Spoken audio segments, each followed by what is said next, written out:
Yes, thank you to the library.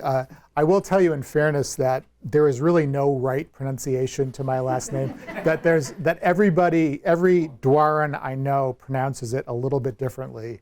And in fact, when I was growing up, my dad told us just give up and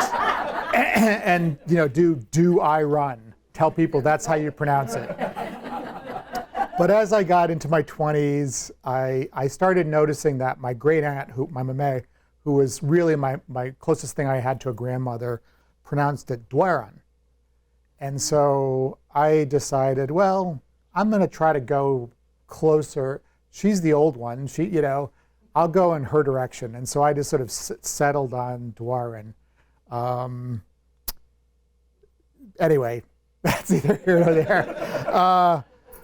So this event is a little bit different for me. I have never done anything like this before. I get invitations all year round from libraries and have to try to figure out when to put them into my schedule, because in the summertime I'm usually on like a national book tour at bookstores and around the country and this sort of thing, and this is set up through my publisher, and I got a bunch of invitations from libraries for this spring, but the problem is that my most recent book, Dead Man's Wake, came out last June, and probably most of the people here have read it, and I'm kind of tired of it. I wrote it 2 years ago.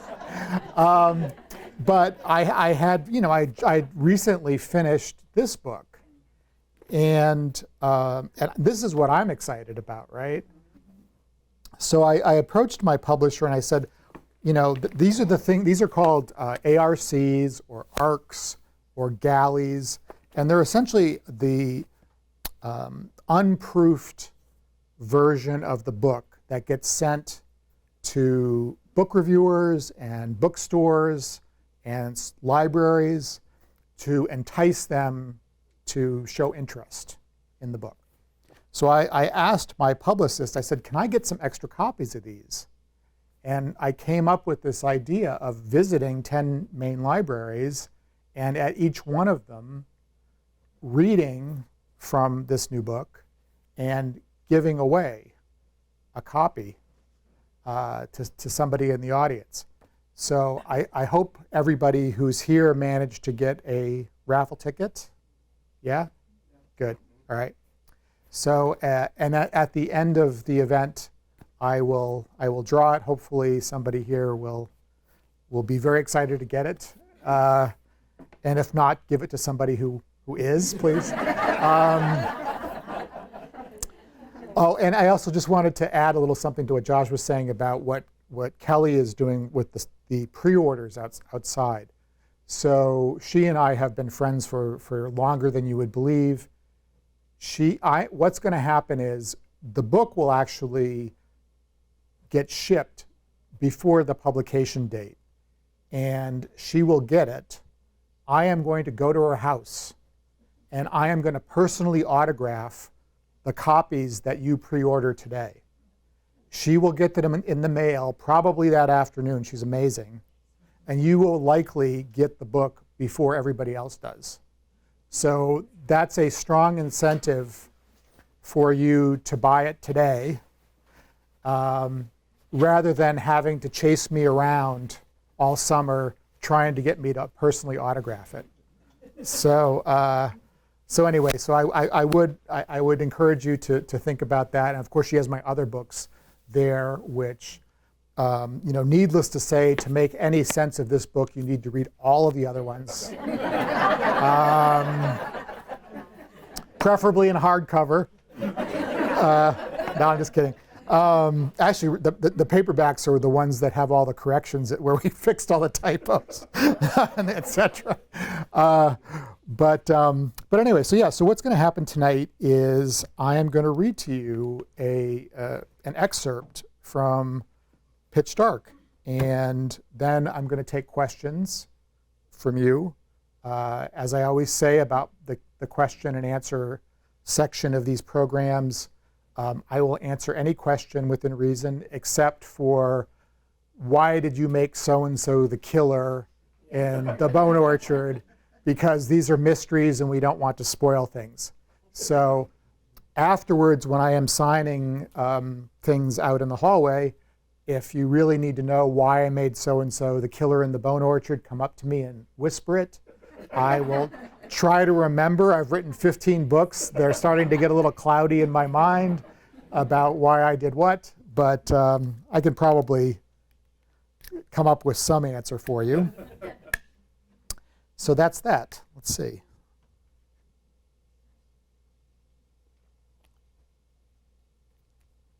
Okay. So with Pitch Dark, I think it's quite a suspenseful, action-packed novel, but it doesn't start off with Mike going into a frozen river or something like that, where I can just start reading it and you'll get it. So I'm reading a little bit further in, which requires just a small amount of explanation so that you know the setup, essentially.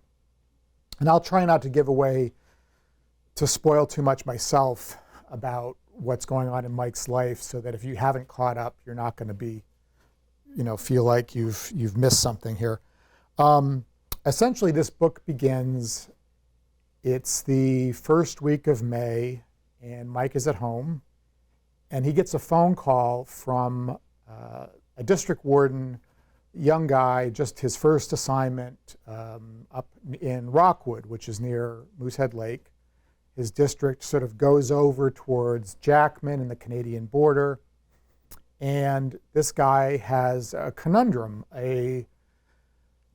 One of the local sort of sporting camps called Subumic Farm, which is not to be confused with Pittston Farm, despite the 101 resemblances to that actual business. A man has showed up and he has rented a room, he has arranged to rent an ATV, and he's disappeared. The thing about this guy is he's about 6 feet 6 inches tall, with a shaved head and a beard and lots of tattoos, and he was offering the staff $100 if they could tell him where to find a father and daughter who might be living in the woods somewhere nearby. And he's taken an ATV and driven off. Now, one of the things about riding ATVs in mud season in that part of Maine is you really can't do it. A lot of the private roads are closed because the logging companies don't want you to ruin them. This guy doesn't give any evidence that he's ever ridden an ATV before, and now he's missing. And so the game warden is like, well, what do we do? Do we put a search out for him, et cetera? And Mike's like, well, wait a minute. Before we do this, what's this? What father and daughter? And as it turns out, they managed to sort of figure this out. There is a guy living up near the Canadian border on a building site, building a cabin for somebody that Mike knows. It's actually a woman named Josie Johnson, who's a bush pilot, who's a friend of Charlie Stevens, and she has hired this man to build her dream cabin up, 20 miles from the Canadian border. She knows almost nothing about him, other than his 12-year-old daughter's living with him on site. They're very far off the grid. They're very private. Mike hears all this and says, okay. Before we put out a search for this other guy, I would like to meet these people. Because what's with this? So he arranges basically to go up to have Josie fly him in by helicopter to the building site. And as is the case with these sorts of things in Mike's life, as soon as he embarked on this scheme, Charlie Stevens said, well, I'm going with you. And so this is where this is where my reading starts, is in the helicopter flying into the woods. So if you're a Charlie Stevens fan, I got you covered. I can't do it. I can't do the accent. I can't. It's funny. I mean, I'm a Mainer. I cannot do I can't do any accent though. That's why I don't read my own books on audio. The Robinson R-44 Raven seats 3, the pilot in front and 2 passengers in back. After we'd taken off, Josie insisted on making a circle over her beloved Jackman, even though we hadn't asked for a sightseeing trip and time was pressing.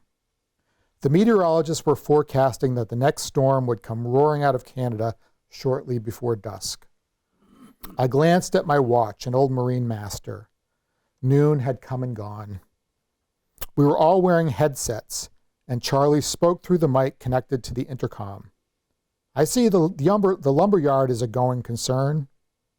It's hanging on, yeah, Josie said. Logs and maple syrup are our big exports. Teenagers, too. Most of the kids who grew up here can't wait to get the hell out of Dodge. Charlie made a throat-clearing noise into the mic. It's been an age since I flew a whirlybird, I must confess. When Josie turned to address me, I smelled her gum again. Chuck Yeager had famously popped a stick of Beeman's before every test flight, but Josie, it seemed, was a double bubble fan. As soon as your father-in-law called to say he wanted a chopper ride, I knew he'd want to take the controls. How you doing back there, Mike? Don't believe what people say about R-44s being death traps. This one hasn't crashed yet. That's reassuring. I hadn't ridden in a small helicopter in years, and I had forgotten the nonstop jostling. I could almost feel the filling shaking loose from my teeth. But so far, my breakfast was staying down. Josie had also loaded the rear with supplies she'd been gathering for the Redmonds. I felt cramped for space amid the totes. I understand you spoke with the girl this morning, I said. Did you ever get to talk with her dad about Hammond Pratt? No. Why? Well, Katie couldn't possibly know all her father's acquaintances, and we learned something new about Pratt that's troubling. The man is armed. Josie laughed into the mic. So is everyone in Jackman. Not everyone in Jackman is waving around $100 bills for information about the Redmonds. If he's looking for trouble, I have no doubt that Mark can handle him, Josie said in an offhand manner. Probably he's just some old friend from the military. Mark never said so, but I'm pretty sure he served. He knows firearms and can fly a single-engine plane. Helicopters, too. I bet he has more time in choppers than you do, Chuck. She kept dodging my questions, but before I could find one she couldn't duck, my father-in-law broke in. How would you feel, Joe, about me taking the controls on the flight back from Prentice? Whatever else we found at the building site, Charlie Stevens wasn't going to be diverted from his goal of flying the Raven. Josie gave me another amused over-the-shoulder glance. Gee, Chuck, I don't know. It's been years since you flown an egg beater, you say? As the 2 seasoned pilots bantered, I kept my eyes focused on the waterlogged forest, partly to avoid vertigo, but also because I was scanning the logging trails. I didn't really expect to see Hammond Pratt, unseated from his ATV, stumbling along one of the muddy tracks, limping, drenched, and hypothermic. At the moment, I wasn't even convinced the mysterious stranger was lost. But being a career first responder had taught me that almost anything is possible. We hadn't been in the air for 5 minutes before signs of human activity grew more scattered, just a few remote camps connected by muddy tracks, and then ceased altogether. Beneath us was a forest as impenetrable as any in Maine. While the lower reaches were unnaturally green, the highlands were mostly gray, except where the crags and summits were piebald with unmelted snowbanks. Here and there, swollen ponds shone amid budding maples and evergreens so dark they appeared black, and ravines flashed with iridescence where streams exploded into spray as they plunged downward toward the flooded rivers. Excuse me, Josie, I said, is it true Mark and Katie are from Alaska? Her voice sharpened. Who told you that? Brandon Barstow? It's true, she relented. They're a hearty pair of sourdoughs. It's how they were able to spend a Maine winter in one of those outfitter tents with nothing but a box stove for heat. Hammond Pratt claimed to be from Idaho, not exactly the next state over from Alaska. So what was the connection? And these days they just bounce around from place to place building cabins in remote locales. That about sums it up. Brandon told me that Mark never brings Katie to town. That can't be true, can it? Of course not. So you see her and Jackman occasionally? No, but, well, I'm sure he brings her into town. He must have. People who choose to live in the woods were often rebels and hermits, but I wondered how Josie would have responded if Redmond had been a city dweller who forbade his daughter from leaving their apartment. Never mind that there was no place less safe for a child to live than a construction site where trees were being felled and split to build a cabin. Based on what you told me, I take it he homeschools her, I said. Josie snapped her gum. Are you a warrant or a truant officer? Warden or truant officer. I tried to make my tone light, but the subtlety didn't come through over the microphone. I just know that anyone who chooses to live in the unorganized territories faces special scrutiny from both the Department of Education as well as Child Welfare. Josie seemed to feel the need to respond to a question I hadn't asked. It's not like the Redmonds have been stranded all winter. Mark has a snowmobile and a four-wheeler that he takes to Jackman and Rockwood. He also has a Unimog, a big tractor-type thing that he can drive out when the roads are passable to get supplies and building materials. And I fly in with groceries and goodies from time to time when the weather allows. Do you happen to know where the mother is? I asked. I can't see how that's either of our business. The young man is just curious, Charlie said. Curious to a fault, I tell him. I apologize, I said after a long silence. Charlie's right that I sometimes let my curiosity get the better of me. It's just that I can't imagine spending the winter in such isolation. It's not like they're totally alone up there, Josie said. The Stombaugh have their sugar house on the South Branch Road, past Wounded Deer and Doherty Ponds. Have you ever heard of Moose River Maple Works, Chuck? There's a lot of people tapping trees these days, but Bob and Rose Stombaugh make syrup that'll curl your toes. Something about the casks they age the stuff in. Genuine Kentucky whiskey barrels. I can't say I've ever gotten sluiced on my breakfast, said Charlie. The syrup only tastes of whiskey. I don't buy it myself. I'm not on the best of terms with Bob and Rose. It's one of those feuds we've got in Jackman where we don't even remember who started it or why. She snapped her head around. And Katie visits them, that's right. She goes to see the Stombaughs sometimes. She told me she does. She takes the snowmobile or the ATV. I considered this, wondering how it might mitigate my concerns. Josie sounded triumphant. So you can't say Katie's being cut off from other people. I wondered. But I would soon see for myself the effect of living far from civilization had on the 12-year-old. I had to consider the possibility that I really had fallen prey to the folly of prematurely indicting Mark Redmond as a father. And yet, the helicopter dipping and rising on the wind continued steadily to the northwest into the wild. Josie hugged the main road for the remainder of the flight. It was the two-lane highway that led to the twin border checkpoints at Sandy Bay Township, Maine on the American side and Armstrong, Quebec on the Canadian side. The altimeter showed us at a mere 1,500 feet above the ground. Several times she banked and brought us around for a closer look at something that caught her eye.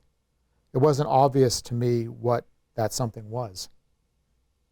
Beneath us now, a flecked and frothing stream came pouring out of a valley at the base of the mountains and passed under a bridge. The water had reached the level of the road and was spilling over the boards at such a ferocious rate, it seemed likely the structure might give way at any second. I don't know if I'd chance crossing that bridge, Charlie said, echoing my own thoughts. Josie snapped her gum again. That road's the only way out of my valley, unless you take the ATV trail past Wounded Deer. I'll have to tell Mark about the bridge. He'll want to make sure it's structurally sound before he tries driving his Unimog over it. Above the stream, the road to the building site was blocked with deadfalls for about 20 yards. Then it showed signs of having recently been cleared. The muddy track was tawny with sawdust and littered with boughs and branches. Redmond had been at work that morning with the skidder, it seemed. "Your man has been a busy bee," said Charlie. "He told me he doesn't like feeling trapped. But you're right about his work ethic, Chuck. Mark Redmond makes a dairy farmer look like a lazybones. He doesn't smoke, drink, or even swear. I thought he might be a Bible banger when we first met, but he hasn't tried to save my soul yet." Could be he saw what an irredeemable sinner you are, Joe. Could be. Flying low above the treetops, Josie followed the stream toward the valley above. The surrounding mountains weren't particularly tall, but they formed an unbroken wall of escarpments. Somewhere on the other side lay Canada, but these treacherous-looking cliffs seemed a more effective obstacle to crossing than any human-made fence. "What's beyond those mountains?" I asked. "Trees and more trees," Josie answered. "There's the usual cut along the border, a 20-foot corridor through the woods. But if you're asking if there's a town on the other side, the answer is no." "Sounds like your valley is a perfect cul-de-sac," I said. "Mark says I should name my place Hole in the Wall, after Butch Cassidy's hideout." No sooner had she uttered these words than a pond came into view. I knew at once that it must be Prentice. In size, it looked to be something like 50 acres, with steep cliffs on its northwestern side, where the mountains rose abruptly from the saucer-shaped valley. Loggers had cut the land hard, but not recently, and they had even left a stand of towering hemlock on the northern shore. The cabin was set in a clearing above the pond in the shadow of these conifers. A skidder trail ran from the construction site past the evergreen grove before disappearing over the lip of the valley. The earth around the foundation was currently a muddy expanse, but the messiness of the site didn't take away from the impeccable craftsmanship of the cabin in progress. The exterior walls were built entirely of split logs. The steel roof was steeply pitched so that snow would melt quickly and slide off. There were dormers over the second-story windows and a fieldstone chimney from which smoke was rising. A roofed porch wrapped around three sides with broad steps descending toward the water. Someday a path would cut across a green lawn to the dock where Josie would moor her de Havilland float plane. "My God, Joe," said Charlie, "that may be the most beautiful cabin I've ever seen. The pictures you posted didn't do it justice. And you haven't seen the ones I didn't post." "I never saw those photos," I said. "Did you take them all down?" When I told Mark people were complimenting his work, he said I shouldn't advertise my camp to every potential burglar with a Facebook account. Jackman doesn't have more petty criminals than other small towns, but it sure as shit doesn't have less of them either. "That cabin looks plenty sturdy," Charlie said. "All this bad weather we've had hasn't left a mark." "Wait till you see the craftsmanship up close, Chuck. The joinery is so precise you won't believe it. I don't know what I did to deserve that man appearing in my life." The rectangular outfitter's tent in which the Redmonds had endured the winter sat at the edge of the clearing. No smoke was rising from its stovepipe. I spotted the hulking yellow skidder behind it, as well as two shapes beneath weather-resistant tarps, undoubtedly the snowmobile and the all-terrain vehicle Josie had mentioned.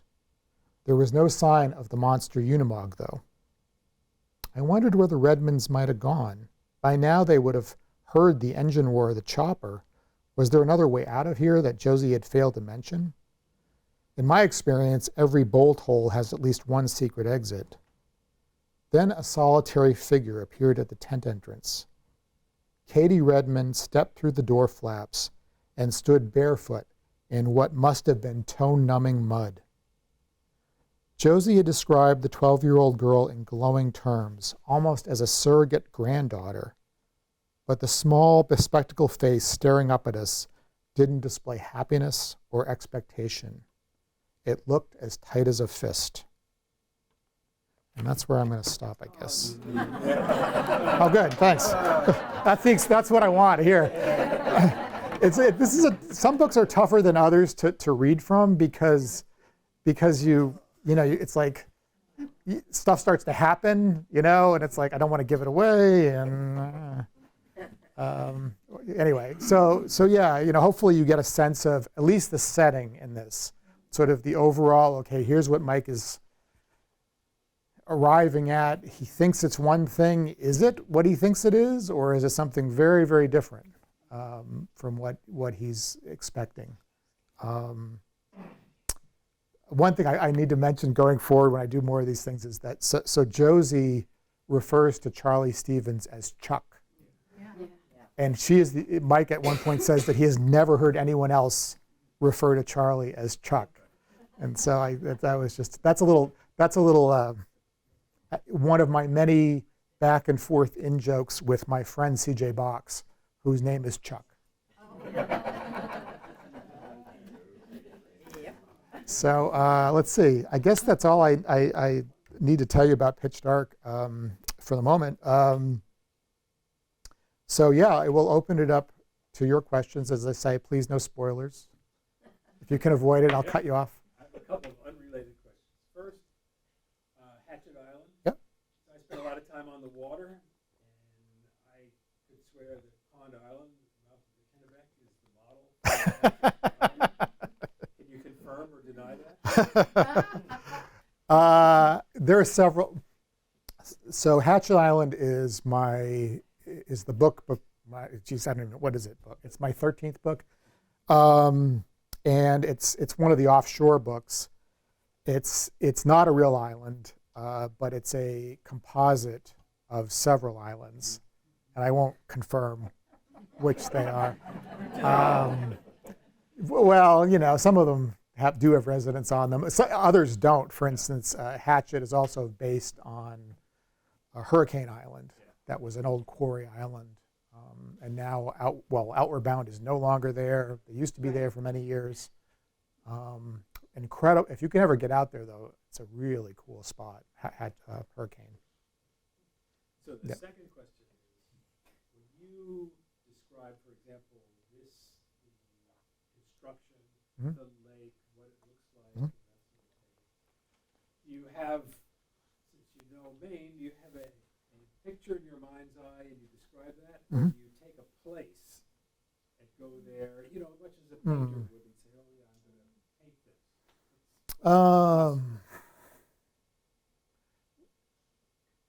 No, I don't. Again, it's a lot of times these places are evocations of different places that I've been. A very good friend of mine builds log cabins. And has for 40 years. It is a lost art, a dying art, I should say. And so he was just an invaluable, a resource getting to watch him skin bark off trees and all this stuff and set sills in the in the ground and everything. It's so I'm leaning on people that I know. If I don't know somebody who does a certain thing, I will seek them out and interview them. It's. I was thinking more like the geography. The geography. Well, so this is actually, there is no Prentice Pond. There's a Prentice Township on the Quebec border. I spent a bunch of time up there. Trying to really understand the lay of the land along. I get up to the border area sort of south of there quite frequently, but not north of Jackman, and so I needed to spend some time up there because one of the things that's really strange about that area is that once you go over the Boundary Mountains, it's kind of flat up, Quebec is farms. Yeah, it is, and even the trees are slightly different once you get into the St. Lawrence River Valley. There's more deciduous trees, etc. These are little things that a lot of the readers of mysteries are like, I don't care about the friggin' trees. I want to know who did it, but I care, and I don't know. And, you know, and more to the point is that Mike would care. Mike would notice. You know, that's what his job is. I often talk about writing about a game warden because I'm very specific, obviously, if you know, you can tell just with what I read, about how I describe the woods. And there are a lot of people that are like, you know, especially urban readers who are like, and I say, what I've said to them is I said, okay, imagine that I was writing about a fashion designer, and the fashion designer was getting on the New York City subway. This person is going to notice every single piece of clothing on every single person. That is what Mike is, except he's in the woods. He's noticing every plant. He's noticing when he goes past a dirt road, he can tell if somebody's been in there and when and stuff like that. This is his world. This is how he sees things. So, yes, sir. I've just started Hatchet Island. Mm-hmm. The book before that, Mm-hmm. it seemed to have two storylines. It did. I never figured out why you did that. So you're talking about Dead by Dawn. Yeah. Dead by Dawn it doesn't have two storylines. It has two timelines, is really what it is. And the chapters alternate back and forth. It was a departure for me. It was not. I will tell you that the idea for the book and the idea for that structure occurred at the same time. I would never have written that book chronologically. It just wouldn't have happened. It had no interest for me because it would have just been, first half would have been mystery, interviews, interrogation, and then chase.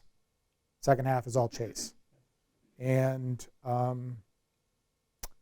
the thing about the storylines is that they actually they intersect. It's hard to describe this, but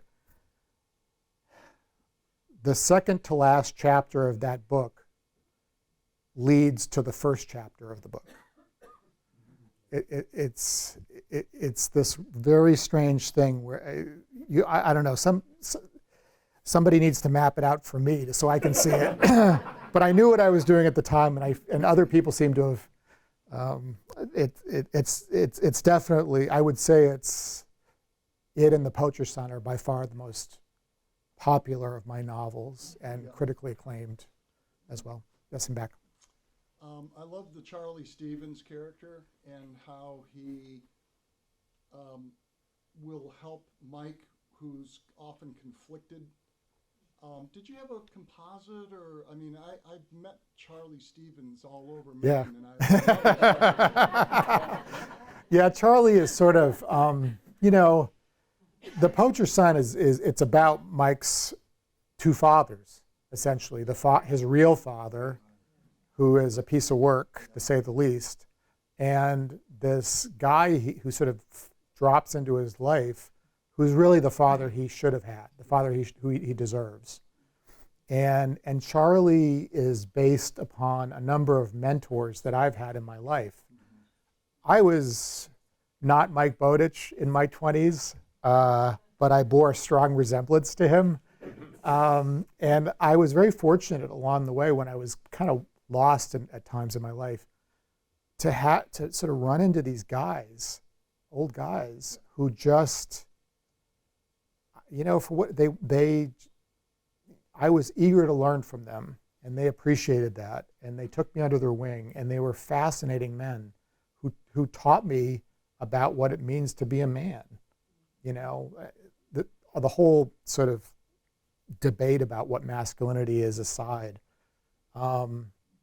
they really helped to shape me, and I wanted to convey that kind of a relationship, especially in an ongoing way as the series has progressed, because right at a certain point, Mike, you know, One Last Lie is sort of the book in which Mike says, you know, I love Charlie, I need him in my life, but I'm not sure I need him as my teacher anymore. well, then there's his daughter. And then there's a daughter. We'll leave all that aside for the moment. Yes. About CJ Fox, actually. What do you want to know? No. We read the Wyoming Yep. Joe Pickett stories, and wondered if the two of you ever thought about collaborating and having them meet at a vacation training event. We haven't talked about it. Chuck is so successful; he doesn't need me to hang on his coattails. It could be kind of fun to do something sometime. We'll see. Right now, I'm just trying to finagle a fishing trip with him because he does these amazing fishing trips, and his passion. He lives in Wyoming and goes into Montana and Idaho and all the Colorado, all the great fishing rivers and everything like this. But his real passion is blue water fly fishing in the Sea of Cortez down in Mexico. Yeah. So we'll see. You'd have to be careful of inadvertent plagiarism. You don't read his stuff. You have to let other people ask questions, I appreciate you arriving early to sit in front. But I want I'm sorry. I'm just teasing you. You're like a blessing. There's nothing worse than having a crowd where nobody wants to say anything. No, actually, it actually is an issue with I would say with Chuck, who I love his stuff. I'm a great admirer of William Kent Kruger, who he's done a lot of new stuff, standalones, but he sort of made his name with this series about policemen in Minnesota called Cork O'Connor. Kent knows the woods as well. He's a fantastic prose stylist. So in some ways, actually, it's a little harder for me to read the writers who sort of work in the outdoorsy mystery subgenre because I don't want to be influenced by them. It's sort of easier for me to read urban stuff or British stuff and then know that whatever I'm creating at least hasn't been, I wouldn't say plagiarized, but sort of, the worst thing for me would be to be halfway through a book and then pick up a Kruger book and here's the same story, So but that's not going to happen if I pick up a Joe Nesbo book. It's like Norway. Yes. Since with every one of your books you've gotten more popular, at least to get more readers, is it different now sitting down to start a book, different than The Poacher's Son, where the first time you kind of start blank, not knowing if anyone's even going to be interested, versus now where you have an audience who is waiting with expectations or with beliefs or possibly even notes that maybe in your head to say, here, I got to do this. Well, I'm not like George Martin where if I'm watching a football game, people are on my case because I'm not writing. But 20 years between books. I also haven't go 20 years between books. But yeah, readers, when you do a long series with so many secondary characters, I think especially, is that I didn't expect this, that people were going to be interested in the different characters, right? And so I will introduce somebody in a book, and kind of, and my thought is, well, they're just going to be in this one book, and then I will get, email from readers saying, well, when is so and so coming back?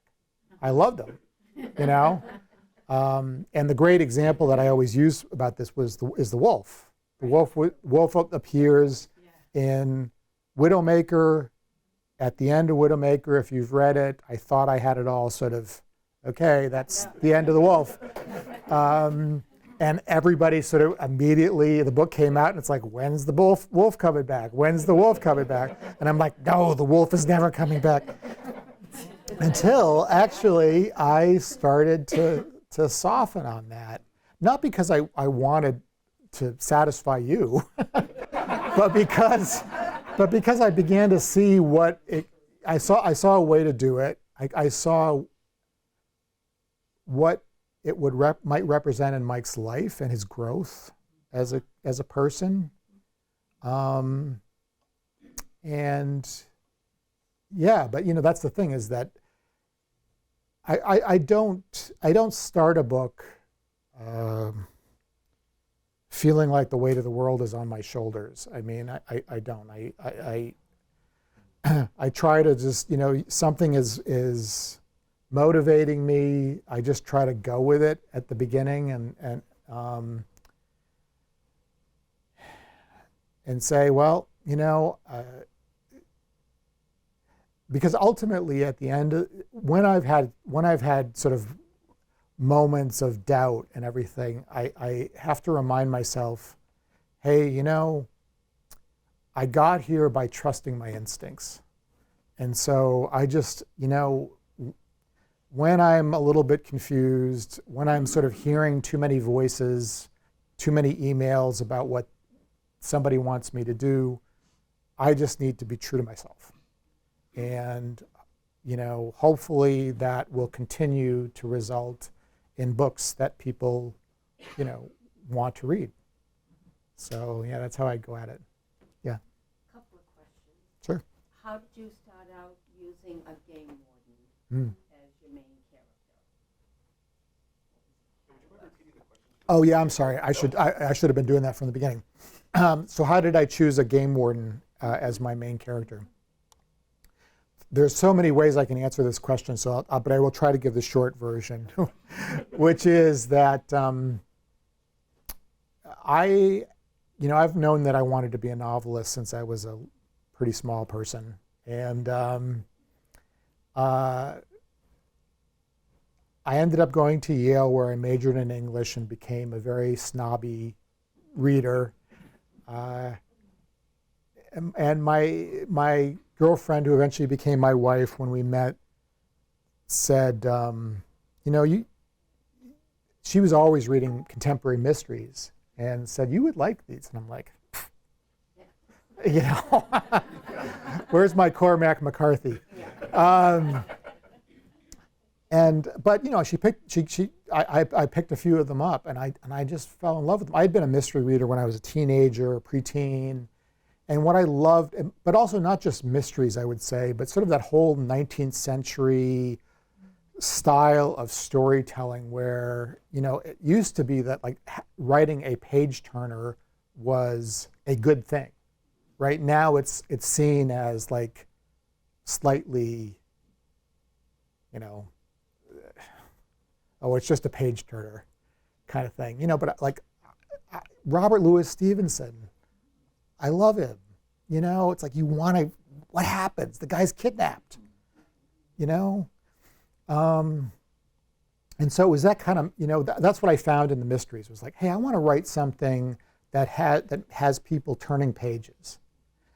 So I sort of began to abandon my snobbishness that way. The other thing that happened was I just realized that I didn't know a whole lot to write about, except for the Maine woods. And so when I began to think about writing a crime novel set in the Maine woods, it meant that I had to learn about game wardens.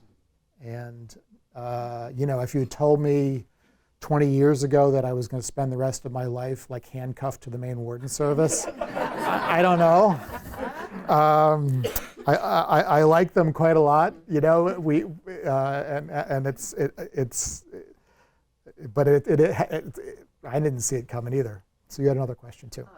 Are you a private pilot? You seem to know about planes. I have two close friends who scare the Jesus out of me every time that they're going up there, and they're one of them is a flight instructor. He's a Marine pilot, a former Marine pilot, and Afghan war vet, the Iraq war vet, everything like this. And now he actually, these days, he's flying for what's the Korean airline? Is that K? Yeah. But he also does flight instruction and this sort of thing. And it's like, okay, now you're going to land the plane, Paul. I'm like, what? Now, of course, he knew what he's in the next seat with, but it's like, oh my God. So yeah, I don't want to be a pilot. I'm fine with having friends who are pilots. I'm comfortable in small planes. I'm relatively comfortable in helicopters. Depends on the pilot, the helicopter. But yeah. Yes. So there's two things I like about your books. They're about Maine and they're about the outside. Mhm. So I'm just curious if you could talk a little bit about, there's always like, you were talking about like Jackman. A lot of us have been to Jackman or the islands. Yep. Outside of Maine, I wondered if you could talk about the popularity of the books like in California or Oregon or Texas. Yeah. Some geographies are more popular than others. Sure, of course. I'm just curious if you could speak to that a little bit. Yeah. So I write obviously about Maine and the Maine outdoors in particular, and so how are readers from in other places receiving these books? And the reality is that there are pockets of readers around the country. Certainly places where you have people, say from Maine, who've retired, or snowbirds. Arizona, Florida, the Carolinas, that kind of thing, Texas. Readers there. Maine has a mystique too, which helps. There's lots of things I like about New Hampshire, but New Hampshire, it's hard to argue that New Hampshire has much of a mystique. So I benefit from that too. But yeah, I think that to me, it's actually the tension is less, say, a national issue as it is the difference between urban America and suburban, exurban America. People who live in places like Maine where, we see roadkill on our way home from the library. I don't know, where there's animals making noises at night rather than, nonstop car alarms and police sirens, that kind of thing. And I think what I've actually found is that urban readers a lot of times are the ones who are the hardest to reach because, they live in cities for reasons. And one of the reasons that some of them do is that they really just don't give about trees. For instance, it's like, so yeah, reaching them is really sort of the challenge, I think, more than anything else for me. I was also curious about COVID made a lot of people do a lot more things outside. Yes. Skiing, golf, Yeah. hiking, all of that. Has that had an impact on your readership as well? Uh, Kind of outdoor based? Yeah, so COVID took a lot of people outside. It was really one of the few good things, in my view, about the pandemic that way. One of the other good things for me personally was it also was a big uptick in book buying and reading. But one of the things about sort of, especially about 2020, I guess it was, which was a kind of a peak year for book buying, was that not every author benefited equally. If you were a new author and your first novel was supposed to come out in 2020 and you couldn't go to bookstores and do readings, it was very hard. On the other hand, what people were doing was we were all in our houses and needing to read or watch TV or whatever, and we were asking people, what are you reading? What have you read? And so people who had written, 10, 12, 13 books, you'd have new readers who would discover you and be like, hallelujah.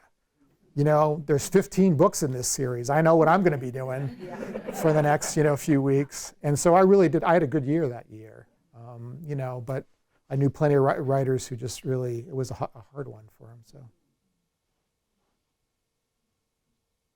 Yes? How old is Mike in Pitch Dark? Mike is 33. So yeah, he's 24 in The Poacher's Son. he joins the Warden Service when he's, applies, gets admitted when he's 23. I still don't know what he did from 22 to 23. I'm going to come up with, that's going to be a book someday. Most of us don't know what we did between the Yeah. Good point. Yeah, you know, I used to, the funny thing is so I started writing, I had the idea for The Poacher's Son, believe it, or I wouldn't say the idea for The Poacher's Son. I knew I wanted to write a mystery about a game warden probably in about 1997.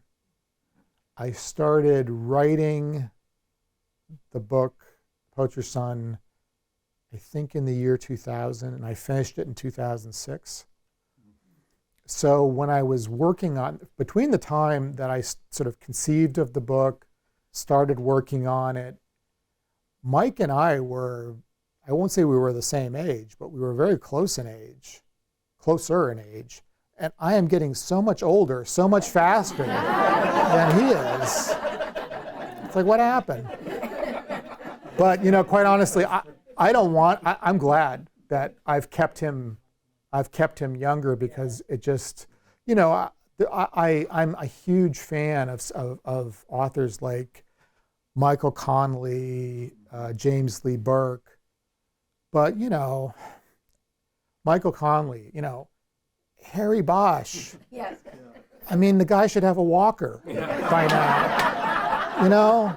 And it's because, you know, Connelly just insisted upon keeping his age in real terms, you know? And that's the price you pay, you know, is, so. I really enjoyed that about your books, actually, that his age arc is Yeah. not... Mike has a very eventful life. There's a lot squeezed into those years. As it should be. As it should be, yeah.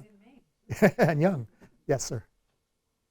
It appears that about every time I pick up one of your books, we're in a different county Mm. in Maine.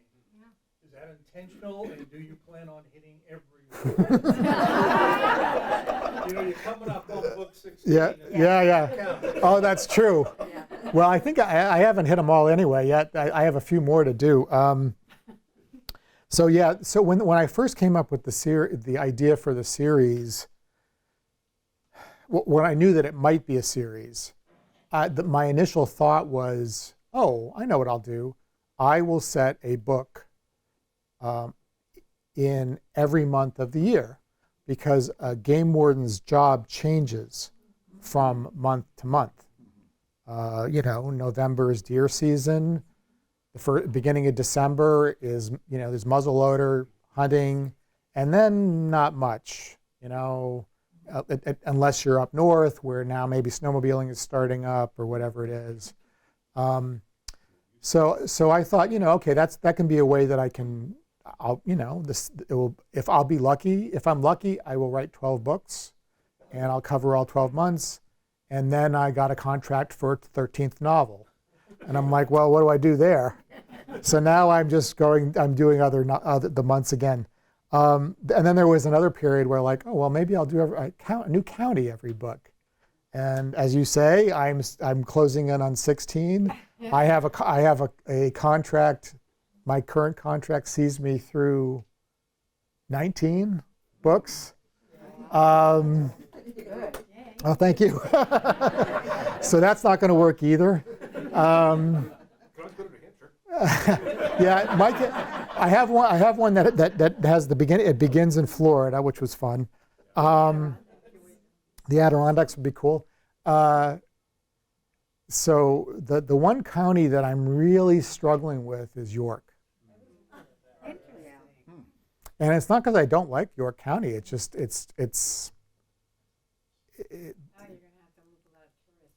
I have not, the right story has not presented itself to me yet. It will. Probably York Animal Farm.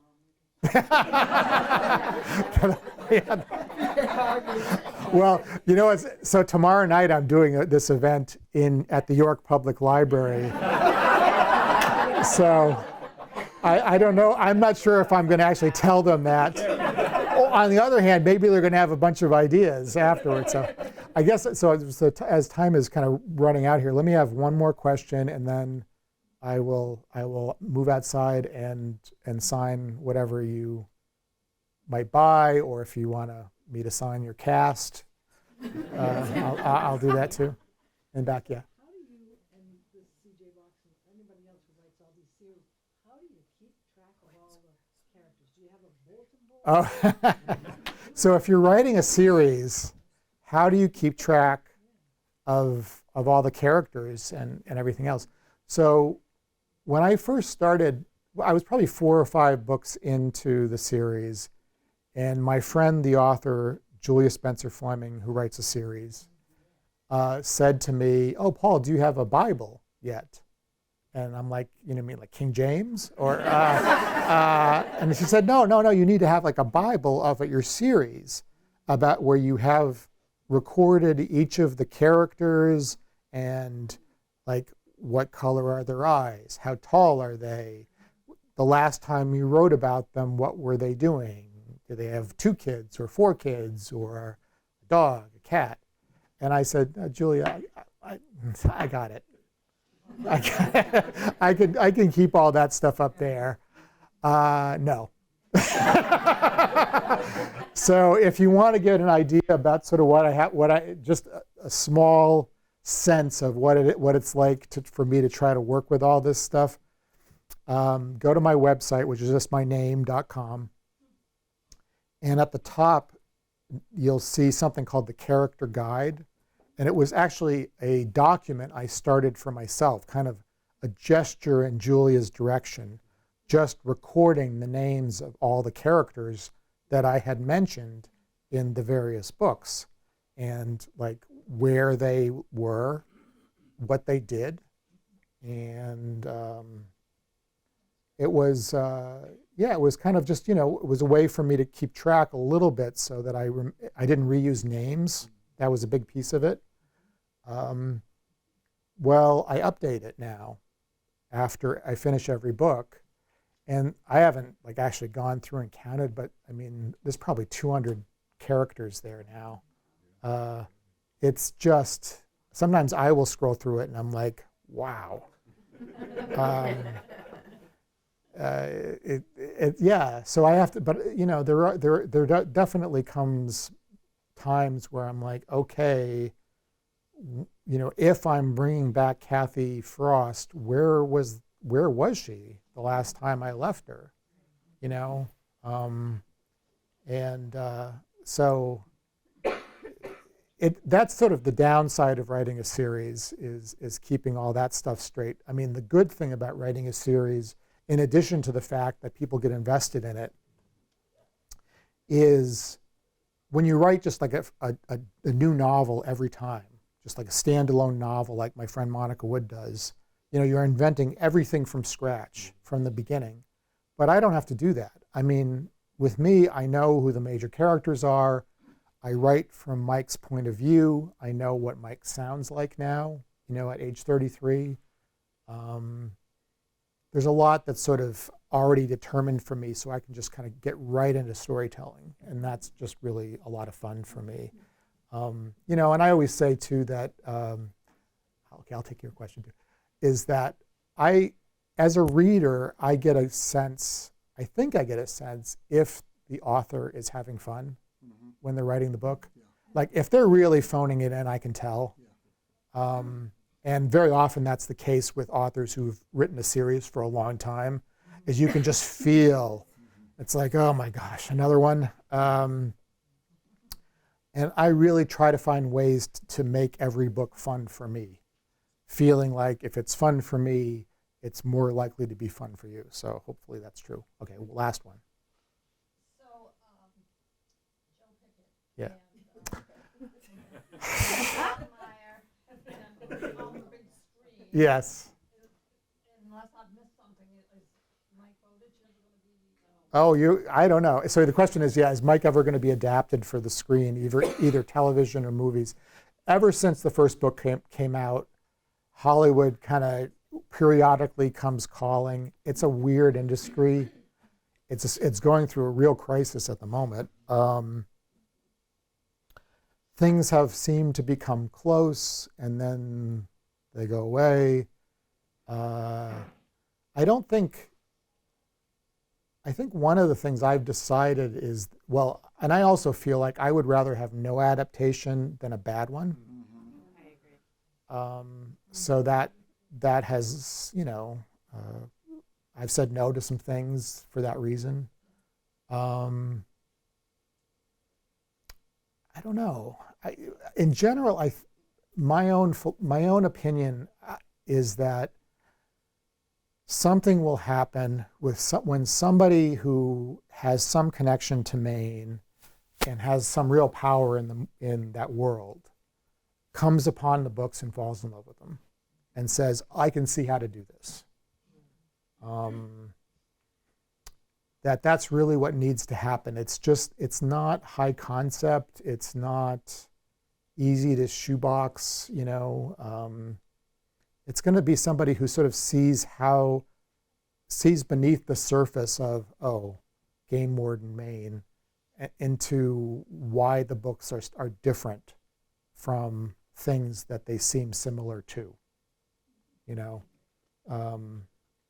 Most recently, I've been approached by partners who are two women, one of whom ran a very successful television show about a young man of steel.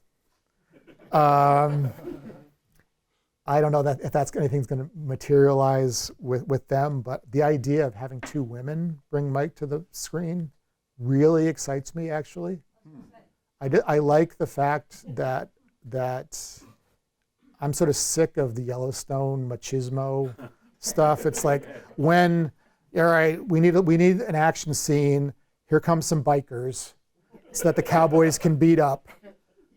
The wimpiest bikers in America all seem to roll through the Yellowstone Valley and get their butts kicked by the cowboys. No, I'm just, I